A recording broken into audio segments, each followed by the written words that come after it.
Okay, so I have a new client whose dog has recently developed an aversion toward or some anxiety about both the animal hospital that their patient's at as well as the facility that their groomer operates out of as a whole.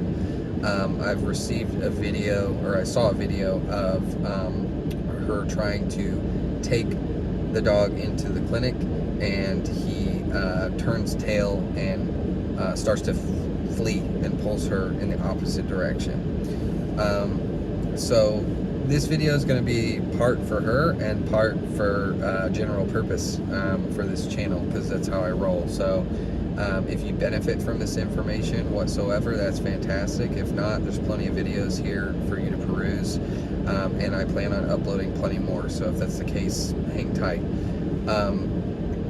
So I'm going to kind of talk about some things that I may or may not have discussed with her at this point. And then I'm going to talk about what my recommendations would be for her and her dog.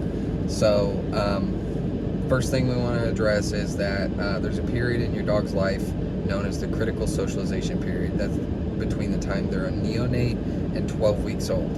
You can extend that to 16 weeks, but by that time that window is rapidly closing or is closed.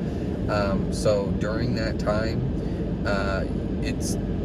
they call it critical for a reason. Dog to human socialization is paramount at this point in time. The dog to dog stuff is important, but there's going to be maybe a little bit of a lag there.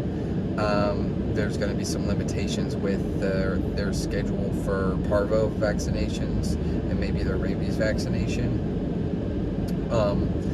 But you need to be advised by your veterinarian on that. Because if you put your puppy down on the ground, like outside of a pet store, or we'll let them walk around in a pet store, and they're not vaccinated, they haven't received all their rounds of their vaccine, or you put them down in the parking lot of the clinic, or the potty area designated in the clinic, or the lobby of the floor in the clinic, that's ground zero for that kind of thing. So keep that in mind. But dog to human stuff it's crunch time. So between the time they're a neonate to 8 weeks old, Dr. Ian Dunbar says that they should meet 100 people. So the breeder is responsible for socialization until they wean them off their mom, and you're signing the contract and taking them home, and then it's on you. We have a lot of dogs that are born in really unfortunate situations where nobody's doing the socialization.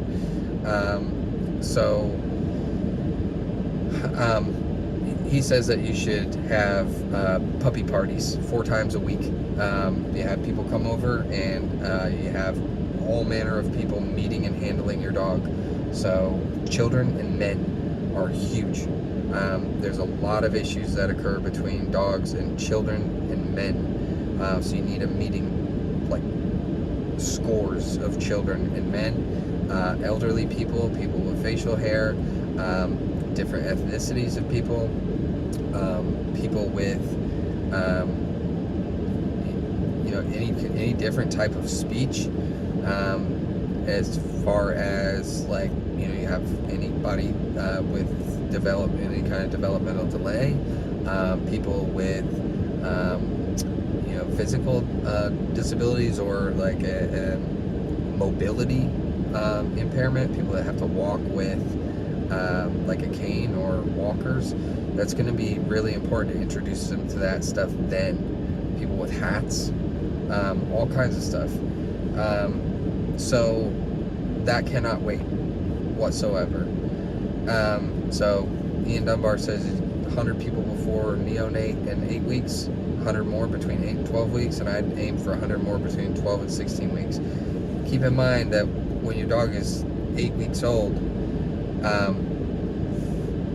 he says that they're usually pretty comfortable approaching any novel stimuli up until about 8 weeks, and that's going to start to fade. So the second, the other most important periods in your dog's life are going to be what's called their fear periods. And so they're going to have 2 during their adolescence. And so that first one is going to occur from between 8 and 11 weeks. And fear periods usually last somewhere between 2 to 3 weeks. So you're looking at basically 8 to 14 weeks. And then that second one's going to be 6 months to 14 months. So again, with that 2 to 3 week figure, you're looking at basically 6 months to 15 months, where during that period of time, things that didn't phase your dog before, where they were unflappable, are going to make your dog startle, shrink, get small, cause them to flee, cause them to bark, and maybe present some reactivity potentially. And so it's your job, it's our job at this point in time to make sure that they are, that it's being communicated to them that whatever that thing is not only not negatively impactful to them, it's to their benefit. And that's a heck of a lot easier said than done. So basically this comes down to classical conditioning, counter conditioning. You're going to be using food reinforcers for sure. You're going to pay your dog for experiencing sensations and states of mind and sightings and things that they hear, so events and occurrences. You're going to let them know that thing is good. And then also the onus is on you to make sure that you make the monster go away. And that first part is convincing them that the monster is not a monster. But when the monster is a monster, you make it go away. And like, you're not going to be able to make a lot of things go away. So in that case, you remove your dog from the monster. Okay?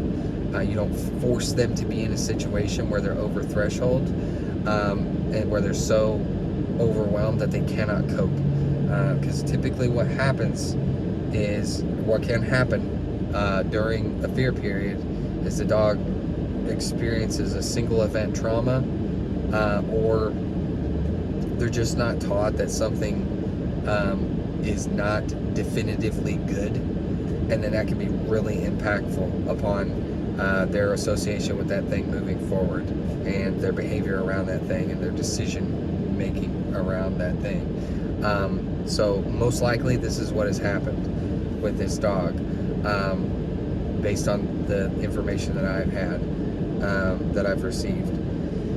So we're going to take that advice with approaching the clinic. This person lives in close proximity to the clinic, so it's within walking distance. She's attempting to walk over to that area and approach the building.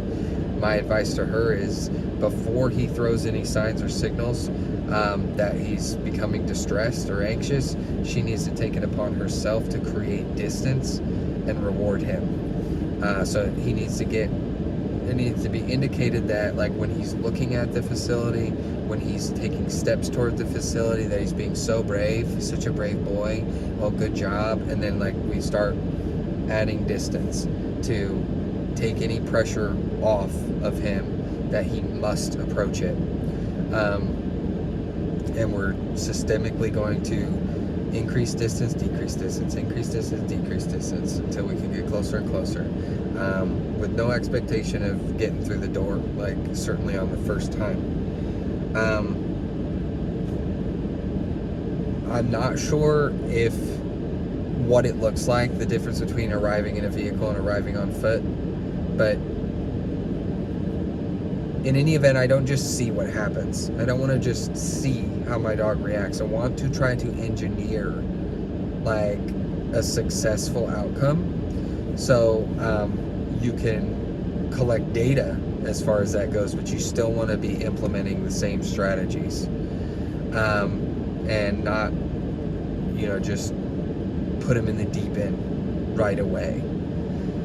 So if you arrive at the facility in the vehicle and he's already freaking out, and you're already past that critical distance, then your dog might be so far gone that you just gotta leave entirely. If you flood your dog, there's not a lot of good that can come from that. A couple of thoughts here. They do have what's called a calming cap, or like a thunder cap is like the name brand, the same people that make the Thunder shirt. It's basically a blindfold for your dog. So you can put that over your dog's head.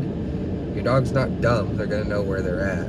So, but it's possible that can help dull that for them and make it easier for them to function. They're going to have to rely on you to navigate, and you're still going to use food reinforcers. But it's worth a shot. You could try that, but you got to condition your dog to like wear it and not be futzing with it, and like be as comfortable and natural as wearing a collar has become. So that's going to take some leg work. You don't just put it on and then try to go in, but you want to condition him to wear it and not be pestering it, and wear it and like go like outside in the yard or like just on your block or something like that, and then go back inside and repeat that. So that's an idea. I would not say that's ideal, but it is something in the toolbox. And so we've already talked about the strategies for classical conditioning, and the other one would be, so I want to take a pit stop here. When we were walking by the clinic together the other day, there was a trash truck out in front, and she asked me if like I wanted to try to approach the facility. And on this occasion, with this particular stimulus present, I said no, because what you have is textbook trigger stacking. So on its own, the trash truck, if it's on its block, it might not serve to, it might not serve as a trigger, it might not function as a trigger, but in the relationship of it being in the parking lot of the thing that he's already freaked out about, then we can have a trigger stacking effect there. And also you could then see aversion towards trash trucks there on out, like in other contexts. So I said no in this case. Final thoughts, probably, hopefully, for everybody's sake, would be medication. I know plenty of dogs that take medication. A lot of vets they refer to it as a calming protocol before they come in to do any kind of vaccines or any kind of exam or grooming procedures, things like that. That's going to be more in their wheelhouse.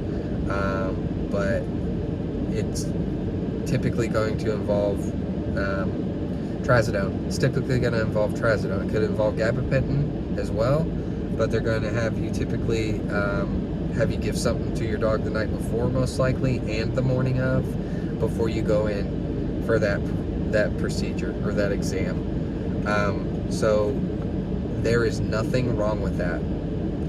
Like, if you think about what the alternative is, like, if your dog is calm or calmer with that on board, then the negative, that's going to outweigh, them maybe being a little like sleepy,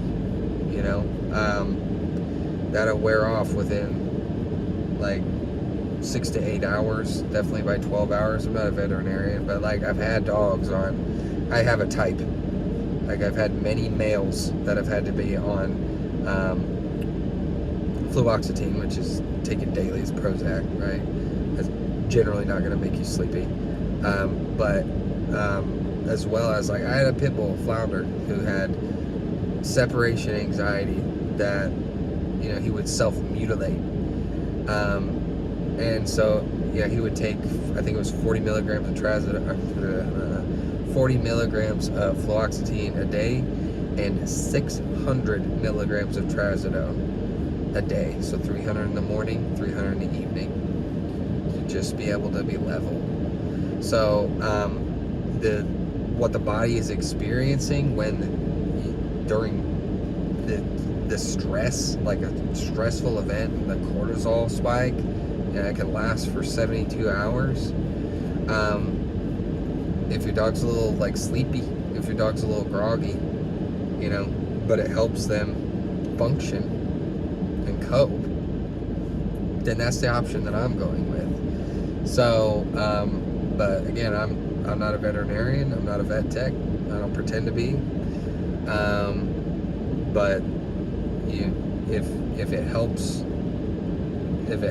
get the procedure accomplished and it helps make things more consensual, and your dog's not flopping around like a fish out of water, then I know personally what option I'm going with. I know what's less harmful to my dog. But anyway, that's much longer than I planned on it being. Go figure. And if you made it through this video somehow, I appreciate it. Thanks.